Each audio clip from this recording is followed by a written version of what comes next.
इसके बाद हम देखते हैं कि इंपेरिकल फार्मूले को कैसे लिखेंगे, how to write empirical formula. Okay, हम कवर करेंगे किसे, how to write empirical formula, जिसे हमने डिफाइन किया था क्या, जो सिंपलेस्ट रेशो आपको दे इंपेरिकल फार्मूला। इसे लिखने के तरीके को देखेंगे कि किस किस टाइप के क्वेश्चन में हम कैसे कैसे इंपेरिकल फार्मूले को फाइंड आउट करेंगे, उसको कैसे लिखेंगे, समझते हो कि नहीं। लेकिन सबसे पहले हम देखेंगे कि हम जब इंपेरिकल फार्मूला लिखेंगे किसी भी कंपाउंड के लिए सिंपलेस्ट रेशो में, तो हमने कौन से स्टेप्स को कंसीडर करना है, what are the steps to be considered. तो फर्स्ट स्टेप आपने कंसीडर करना है, अगर आपके पास मॉलिक्यूलर फार्मूला गिवन था तो आपने जो सबस्क्रिप्ट में रेशो होंगे उसमें common divisor greatest common divisor को ढूंढना है। सो फर्स्ट रूल में लेट्स सपोज अगर हमारे पास गिवन क्या हो, मॉलिक्यूलर फार्मूला, अगर मॉलिक्यूलर फार्मूला गिवन हो, क्या गिवन हो, मॉलिक्यूलर फार्मूला, तो हम क्या करेंगे, हम ग्रेटेस्ट कॉमन डिवाइजर को ग्रेटेस्ट कॉमन डिवाइजर इस नंबर से डिवाइड करेंगे, किसको, सबस्क्रिप्ट में मौजूद रेशोज को, सबस्क्रिप्ट में मौजूद रेशो को डिवाइड करेंगे उस कॉमन डिवाइजर से, समझते हो। लेट्स सपोज आपने एग्जांपल लेनी है, हमने एग्जांपल ली भी थी, दैट वाज C6H12O6 नामी ग्रामी ग्लूकोज। तो यहां देखे सबस्क्रिप्ट में आपके पास रेशो में नंबर कौन सी गिवन है, दैट इज 6, 12 एंड 6। तो इसमें देखें कि ग्रेटेस्ट कॉमन डिवाइजर जो तीनों को डिवाइड कर सकता है, what is that number, that is 6। तो अगर मैं 6 से इसको डिवाइड करूं तो 6 टाइम्स 1, 6 टाइम्स 2 एंड 6 टाइम्स 1, तो मेरे पास सिंपलेस्ट रेशो क्या आएगा, दैट इज 1:2:1। तो मेरे पास ग्लूकोज का मॉलिक्यूलर इंपेरिकल फार्मूला क्या होगा, that is CH2O, the simplest ratio. तो हमने देखा क्या कि अगर मॉलिक्यूलर फार्मूला गिवन होगा तो सबसे आसान तरीका है इंपेरिकल फार्मूले को फाइंड आउट करने के लिए, समझते हो कि नहीं। सेकंड स्टेप में अगर आपको गिवन हो परसेंटेज कंपोजिशन, तो फिर आप कैसे फाइंड करोगे। अगर आपके पास क्वेश्चन में फार्मूला गिवन नहीं था, मॉलिक्यूलर फार्मूला गिवन नहीं था, और आपसे कहे कि परसेंटेज कंपोजिशन, किसी भी कंपाउंड की परसेंटेज कंपोजिशन, हर एलिमेंट की अलग अलग परसेंटेज कंपोजिशन अगर आपको गिवन हो, तो आप कैसे फाइंड करोगे एम्पेरिकल फार्मूले को। तो सबसे आसान आपने क्या करना है कि आपने इस परसेंटेज कंपोजिशन को, हर एलिमेंट की जो गिवन होगी उसको कन्वर्ट करना है, किस चीज में, मोल्स में, मोल्स में, समझते हो कि नहीं। तो आप क्या करोगे, आप कन्वर्जन करोगे किस चीज की, दैट परसेंटेज कंपोजिशन। मैं अगर शॉर्ट करके लिखूं, दैट परसेंटेज कंपोजिशन, उसको कन्वर्ट करेंगे किस चीज में, मोल्स में। तो हम फाइंड करेंगे उसका इंपेरिकल फार्मूला। अब इसका अपना क्या है, एक रूल है कि हम इसको कैसे कन्वर्ट करेंगे। तो मोल आपको पता होना चाहिए, मोल जो कि हम आगे डिटेल से देखेंगे, ठीक है। तो मोल को हम निकालेंगे कैसे, मोल को कैसे फाइंड करेंगे, परसेंटेज कंपोजिशन से। दैट इज जो हमारे पास परसेंटेज कंपोजिशन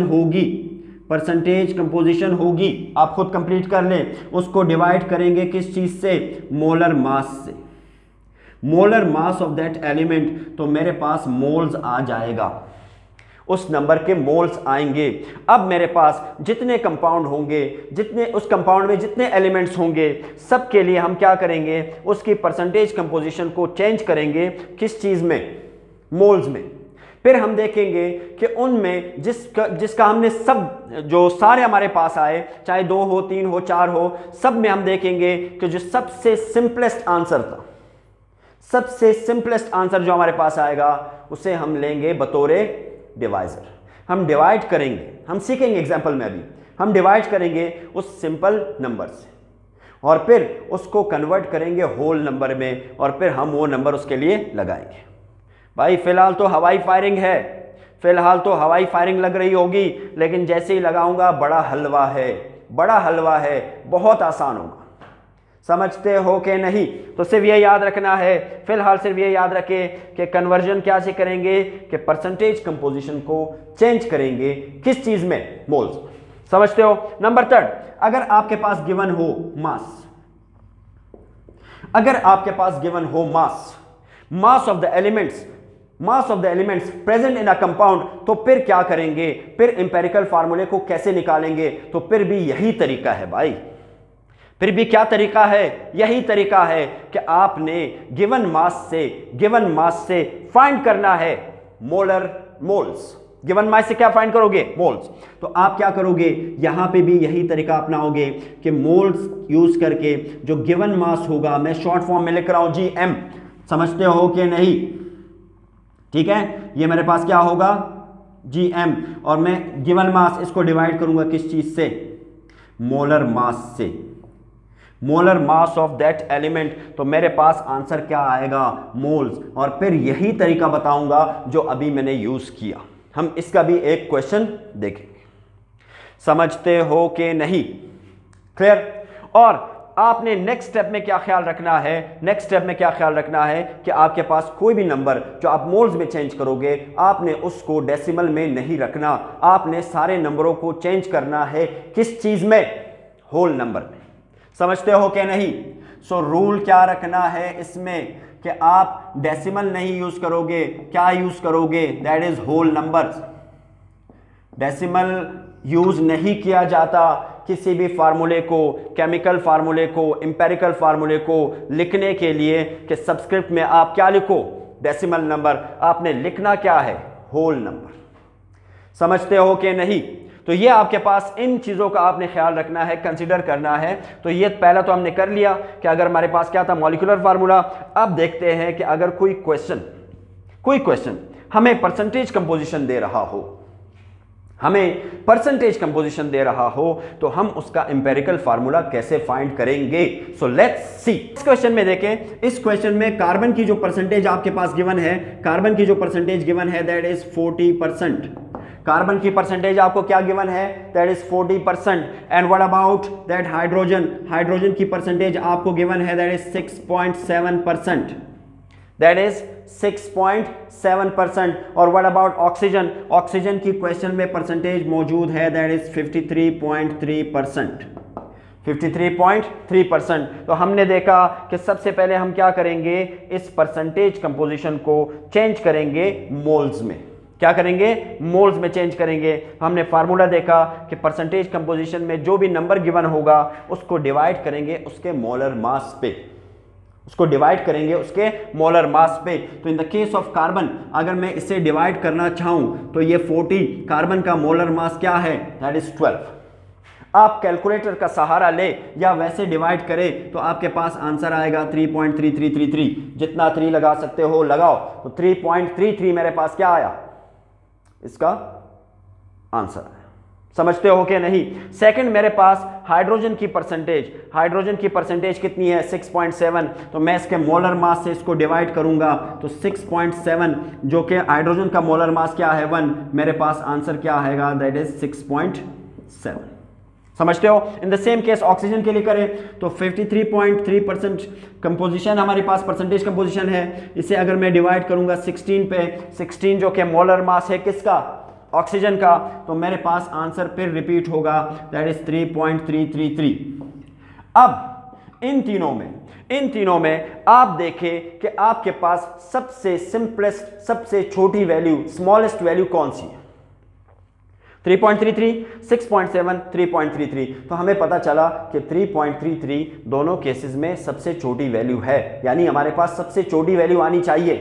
ठीक है। अब आप क्या करोगे कि उस छोटे नंबर से जो सबसे स्मॉलेस्ट वैल्यू है उससे इन तमाम वैल्यूज को डिवाइड करोगे।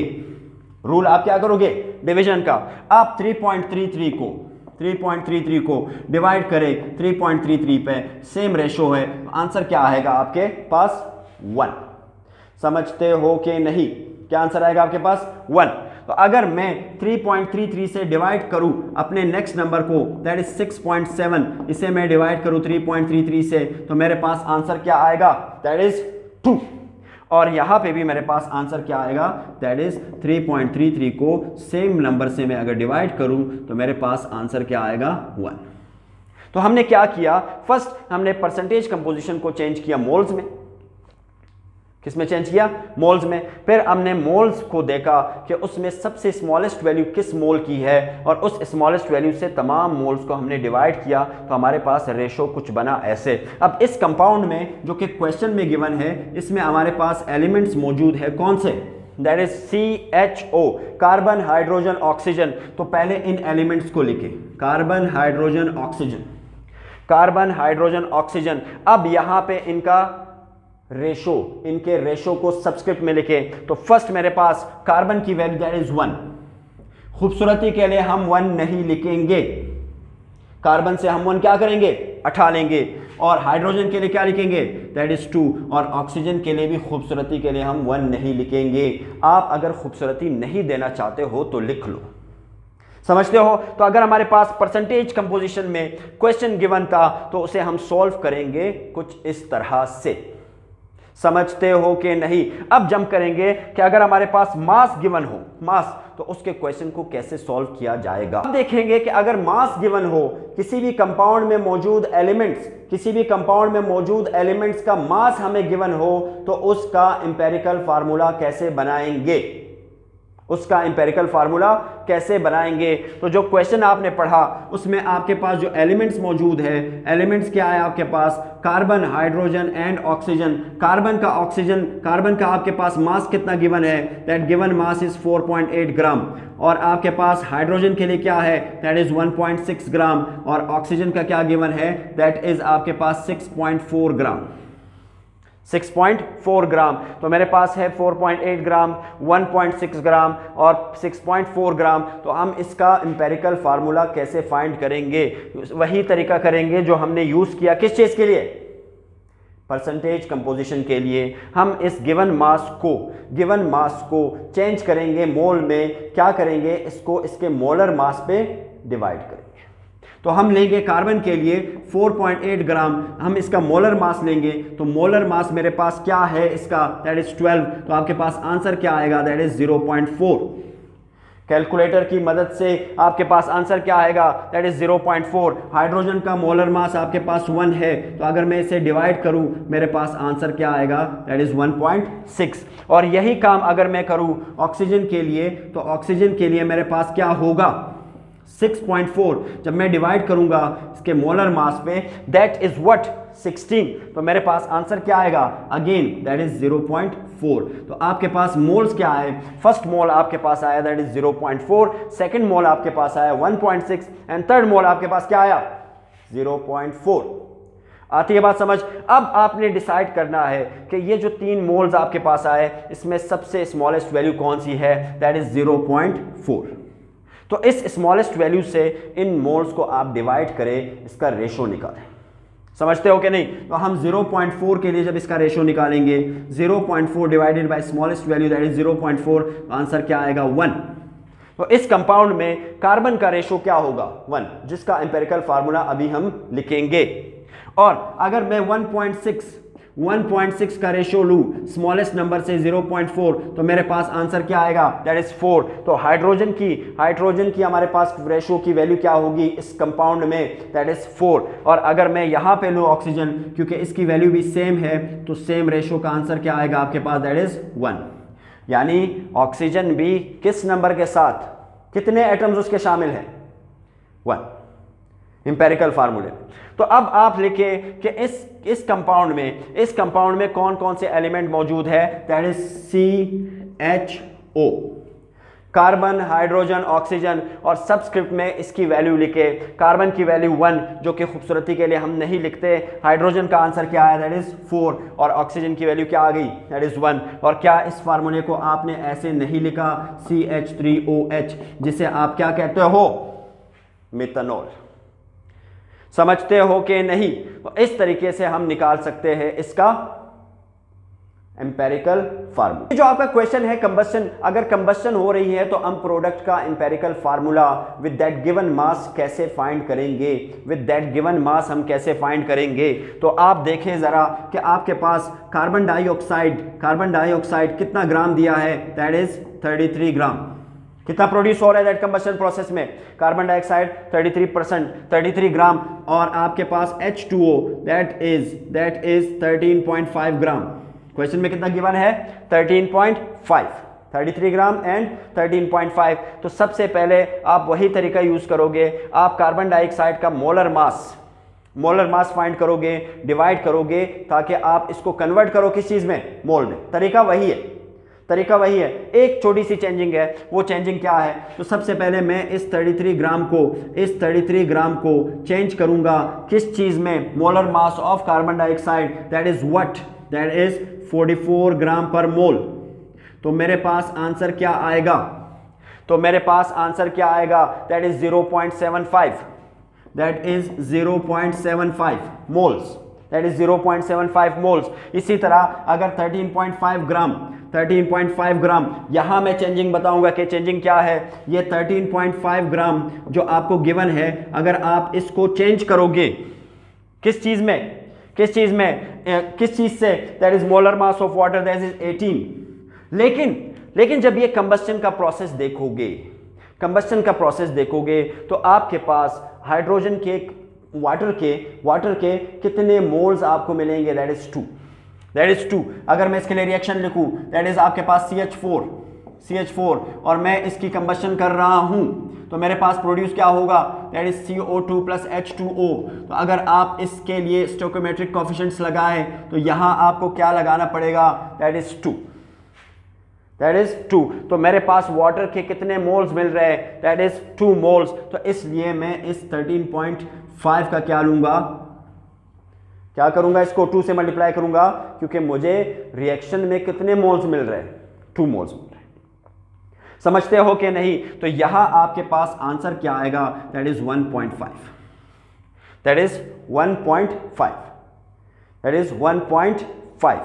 समझते हो कि नहीं? समझ आ रही है? तो आप इसका क्या करें, आप इसका होल नंबर ले। इसका होल नंबर मेरे पास क्या होगा, 1 और यहां होल नंबर मेरे पास क्या होगा, 2। तो मेरे पास कंपाउंड 2 मौजूद है, एक कार्बन जिसकी परसेंटेज मुझे कितनी दी है, जिसकी परसेंटेज मुझे दी है 33 ग्राम, और एक हाइड्रोजन जिसकी परसेंटेज मुझे दी है कितनी 13.5 ग्राम। तो मेरे पास इसका एम्पेरिकल फार्मूला क्या होगा, दैट इज CH2। समझते हो कि नहीं?